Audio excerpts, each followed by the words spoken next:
Hey guys, Kyle, the Death Knight of Anime here, and bringing you this review live from recently Palm Springs, from recently from I'm here giving you this review live in California, Palm Springs.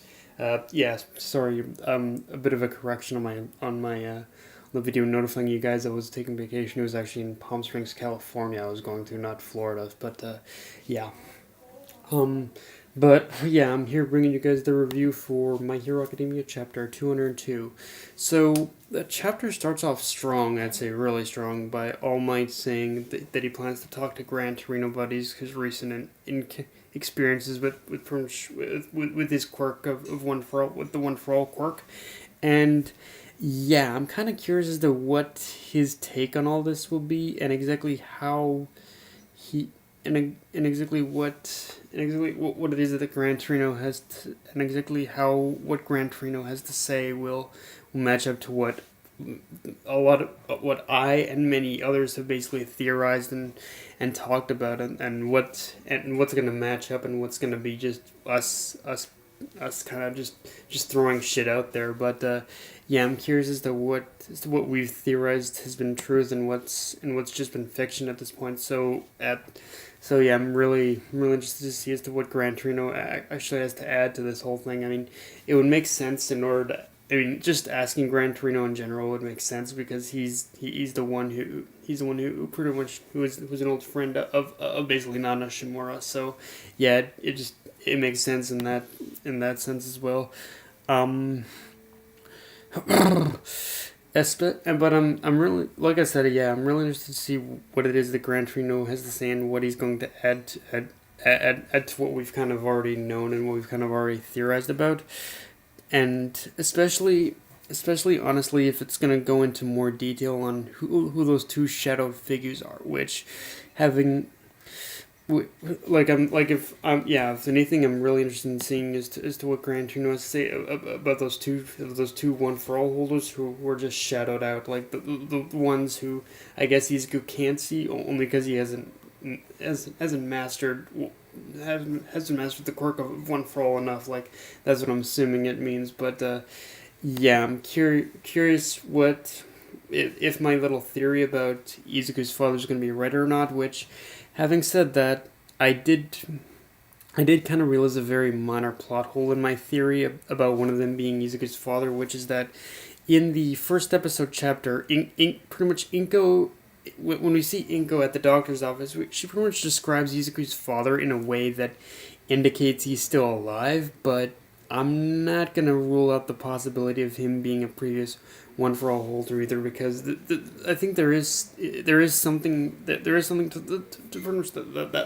definitely that little fan theory about Izuku's father being a previous holder for one for all. Like it just seems too oddly, it just seems too right, and until I'm disproven, I'll hold on to it because yeah, it's a bit of a slippery slope, I guess you could say. Like it could, like I said, like I said, it is a minor plot hole, but it is still a major one. But until it's actually proven wrong that Izuku's father wasn't in fact a holder of one for all, I'm gonna be holding on to that theory for pretty much as long as I can. And yeah, I'm interested to see as to what as to what Gran Torino has to say about those two shadow figures in general.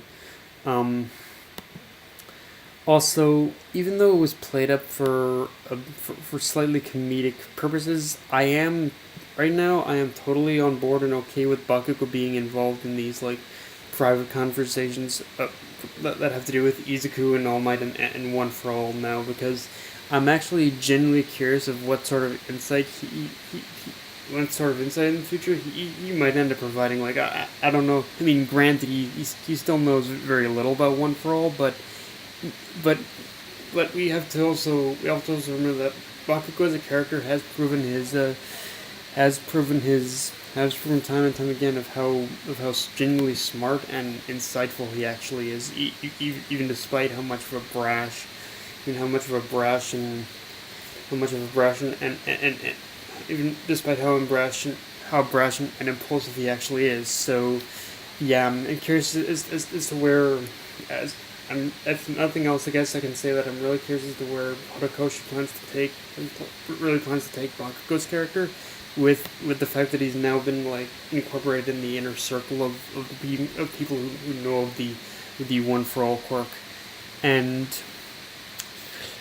and I hope, yeah, and I hope Horikoshi just keeps keeps basically creating those little scenarios in the future that actually allow Bakugo to be basically part of the conversation. And Horikoshi can actually start, but, and going off what I said previously, Horikoshi can actually start by having Bakugo pretty much attend the meeting with basically All Might and Gran Torino, because we definitely know that because we definitely know that because we definitely know that basically that All Might is going to be there, and Izuku as well. So it would only make sense for pretty much Bakugo to be there as well, since he pretty much knows of One for All too. And honestly, I'm really kind of curious as to how the conversation is going to go, but how the conversation is going to go between All Might and Gran Torino in terms of All Might telling him that pretty much Bakugo knows of One for All, like that. I can kind of see so many freaking hilarious scenarios in my head of how that situation could go. Like, oh, like when right off the bat is like, oh yeah, by the way, Bakugo knows of, is just All Might going up to Gran Torino and saying, oh yeah, by the way, Bakugo, he pretty much knows of, he knows of One for All. Like, I'm just. Yeah, I'm just imagining a whole bunch of hilarious scenarios in my head of how Gran Torino is going to be told that, oh yeah, another student ends up is pretty much aware of One for All. And yeah, like it would be interesting to see yeah, I'm just so curious as to how Gran Torino is going to be told of this whole situation. um as far as the rest of the chapter goes, it was pretty much just set up for the next exercise. Although there are two aspects to this upcoming brawl that have me really excited. The first is the obvious: the fact that this part of the joint training will focus on Tetsutetsu with the Class B team, and I'm just happy to see him I'm just happy to see him having the spotlight again, because the last time, if I remember correctly, the last time we pretty much saw him pretty much get a legitimately good moment was, I believe, in the training camp arc. So yeah, so yeah, having Tetsu in the spotlight again has been long needed and desired, at least for me anyway. I don't know. I'm sure there are a lot of people out there who definitely want to see Tetsu get his moment again, and rightfully so, because, no, let's face facts. As a character, I think Tetsu has a lot of potential, and hey, he's Kirishima's, what is it? He's basically Kirishima's. I think it's basically Kirishima and him. They're basically brothers from basically other mothers. So yeah, like Tetsu, I'm happy you're in the spotlight again, man. Um, and the other the other thing is that Todoroki's been, apparently from what we know in this chapter, Todoroki's been hiding a new move from everyone. And if I had to take a guess, I'd say this new technique ties heavily into the little combo he was trying to develop in the provisional license arc. Although it is interesting to see, although we definitely see that he has had reservations about using it, and it's funny, but in a way, this definitely ties back to, if this is the exact same technique he was trying to develop, then it ties back beautifully to pretty much to the provisional license exam arc, because we in that arc we basically saw how he started having serious doubts about even trying to develop the technique, because he was reminded of how cruel his father was. And it ties back here, because if this is the same technique, then it ties back even more beautifully, because his father was the one trying to teach him the technique. So yeah, I like the setup here for sure. Um,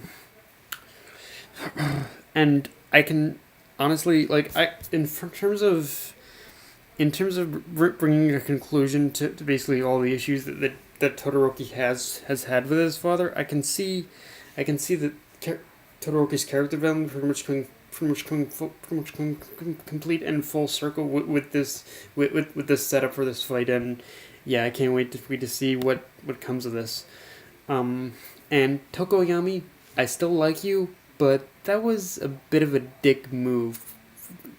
Dick move by practically reminding Todoroki of the burden and never put on him. Like I said, it ties back together, but still, dick move, dude. But yeah, guys, that's my review. If you enjoyed the video, like, comment, subscribe. Follow me on AnyList, Crunchyroll, Twitter, or Facebook. That's not even me. Signing off. Later, guys.